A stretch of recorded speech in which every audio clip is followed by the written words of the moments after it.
আজ আমি কবি জীবনানন্দ দাশের লেখা দুটি কবিতা আবৃত্তি করছি।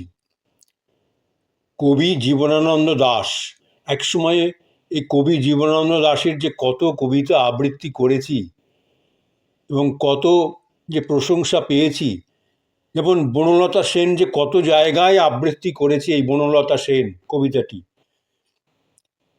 এমনি আরও কত কবিতা আবৃত্তি করেছি। আমাকে একজন রিকোয়েস্ট করেছে চিল কবিতাটি এই ইউটিউবেই চিল কবিতাটি আবৃত্তি করার জন্য। যাই হোক, আজ আমি দুটি কবিতা আবৃত্তি করছি বনলতা কবি জীবনানন্দ দাশের। প্রথম কবিতাটি ঘাস। কবিতার নাম ঘাস। কচি লেবু পাতার মতো, কচি লেবু পাতার মতো নরম সবুজ আলোয় পৃথিবী ভরে গিয়েছে এই ভোরের বেলা। কচি লেবু পাতার মতো নরম সবুজ আলোয় পৃথিবী ভরে গিয়েছে এই ভোরের বেলা।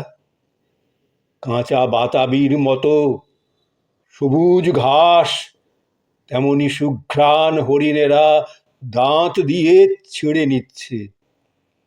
কাঁচা বাতাবির মতো, কাঁচা বাতাবির মতো সবুজ ঘাস, তেমনি সুঘ্রাণ হরিণেরা দাঁত দিয়ে ছিঁড়ে নিচ্ছে। আমারও ইচ্ছা করে, আমারও ইচ্ছা করে এই ঘাসের এই ঘ্রাণ হরিত মদের মতো গেলাসে গেলাসে পান করি। আমারও ইচ্ছা করে এই ঘাসের এই ঘ্রাণ হরিত মদের মতো গেলাসে গেলাসে পান করি। এই ঘাসের শরীর ছানি চোখে ঘষি, ঘাসের পাখনায় আমার পালক। এই ঘাসের শরীর ছানি চোখে ঘষি, ঘাসের পাখনায় আমার পালক। ঘাসের ভিতর ঘাস হয়ে জন্মাই কোনো এক নিবিড় ঘাস মাতার শরীরের সুস্বাদ অন্ধকার থেকে নেমে। ঘাসের ভিতর ঘাস হয়ে জন্মাই কোনো এক নিবিড় ঘাস মাতার শরীরের সুস্বাদ অন্ধকার থেকে নেমে। কচি লেবু পাতার মতো, কচি লেবু পাতার মতো নরম সবুজ আলোয় পৃথিবী ভরে গিয়েছে এই ভোরের বেলা। কাঁচা বাতাবির মতো সবুজ ঘাস, তেমনি সুঘ্রাণ হরিণেরা দাঁত দিয়ে চিঁড়ে নিচ্ছে। আমারও ইচ্ছা করে, আমারও ইচ্ছা করে এই ঘাসের এই ঘ্রাণ হরিত মদের মতো গেলাসে গেলাসে পান করি। আমারও ইচ্ছা করে এই ঘাসের এই ঘ্রাণ হরিত মদের মতো গেলাসে গেলাসে পান করি। এই ঘাসের শরীর ছানি চোখের চোখে ঘষি, এই ঘাসের শরীর, এই ঘাসের শরীর ছানি চোখে ঘষি, এই ঘাসের শরীর ছানি চোখে ঘষি। ঘাসের পাখনায় আমার পালক, ঘাসের ভিতর ঘাস হয়ে জন্মাই কোনো এক নিবিড় ঘাস মাতার শরীরের সুস্বাদ অন্ধকার থেকে নেমে। কোনো এক নিবিড় ঘাস মাতার শরীরের সুস্বাদ অন্ধকার থেকে নেমে। এই ঘাসের শরীর ছানি চোখে ঘষি, এই ঘাসের শরীর ছানি চোখে ঘষি। ঘাসের পাখনায় আমার পালক, ঘাসের ভিতর ঘাস হয়ে জন্মাই কোনো এক নিবিড় ঘাস মাতার শরীরের সুস্বাদু অন্ধকার থেকে নেমে। এবার আমি কবি জীবনানন্দ দাশের আরেকটি যে কবিতা আবৃত্তি করছি, সেই কবিতাটি নাম নগ্ন নির্জন হাত। নগ্ন নির্জন হাত কবিতাটি এবার আমি আবৃত্তি করছি।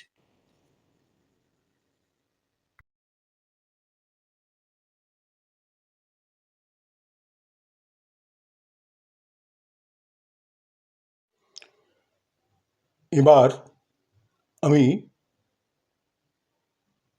ওনার লেখা আরেকটি কবিতা নগ্ন নির্জন হাত, কবি জীবনানন্দ দাশের লেখা নগ্ন নির্জন হাত কবিতাটি আবৃত্তি করছি।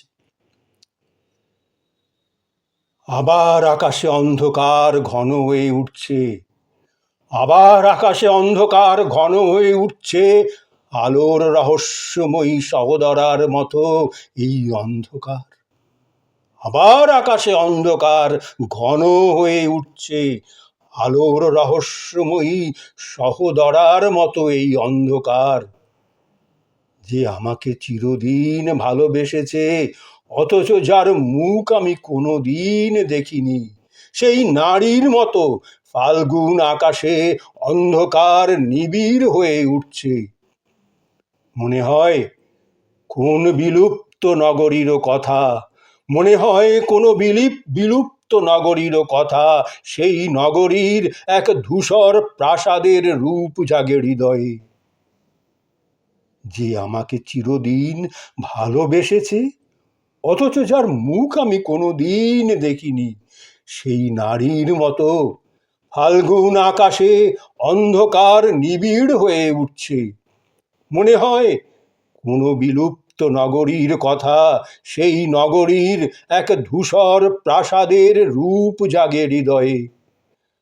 ভারত সমুদ্রের তীরে কিংবা ভূমধ্য সাগরের কিনারে, অথবা টায়ার সিন্ধুর পারে আজ নেই কোনো এক নগরী, ছিল একদিন কোনো এক প্রাসাদ ছিল, মূল্যবান আসবাবে ভরা এক প্রাসাদ। পারস্য গালিচা, কাশ্মীরি শাল, বেরিন তরঙ্গের নিটোল মুক্তা প্রবাল। আমার বিলুপ্ত হৃদয়, আমার মৃত চোখ, আমার বিলীন স্বপ্ন আকাঙ্ক্ষা। আর তুমি নারী, এই সব ছিল সেই জগতে একদিন। অনেক কমলা রঙের রোদ ছিল, অনেক কাকাতুয়া পায়রা ছিল, মেহগিনির ছায়া ঘন পল্লব ছিল অনেক।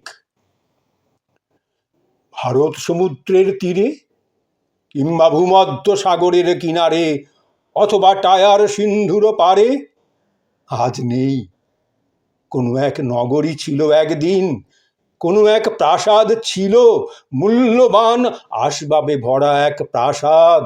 পারস্য গালিচা, কাশ্মীরি শাল, বেরিন তরঙ্গের নিটোল মুক্তা প্রবাল। আমার বিলুপ্ত হৃদয়, আমার মৃত চোখ, আমার বিলীন স্বপ্ন আকাঙ্ক্ষা। আর তুমি নারী, এই সব ছিল সেই জগতে একদিন। সব ছিল সেই জগতে একদিন। অনেক কমলা রঙের রোদ ছিল, অনেক কাকাতুয়া পায়রা ছিল, মেহগিনির ছায়া ঘন পল্লব ছিল অনেক। অনেক কমলা রঙের রোদ ছিল, অনেক কমলা রঙের রোদ। আর তুমি ছিলে, আর তুমি ছিলে, তোমার মুখের রূপ কত শত শতাব্দী আমি দেখি না, খুঁজি না। অনেক কমলা রঙের রোদ ছিল, অনেক কমলা রঙের রোদ। আর তুমি ছিলে, তোমার মুখের রূপ কত শত শতাব্দী আমি দেখি না, খুঁজি না। তোমার মুখের রূপ কত শত শতাব্দী আমি দেখি না, খুঁজি না।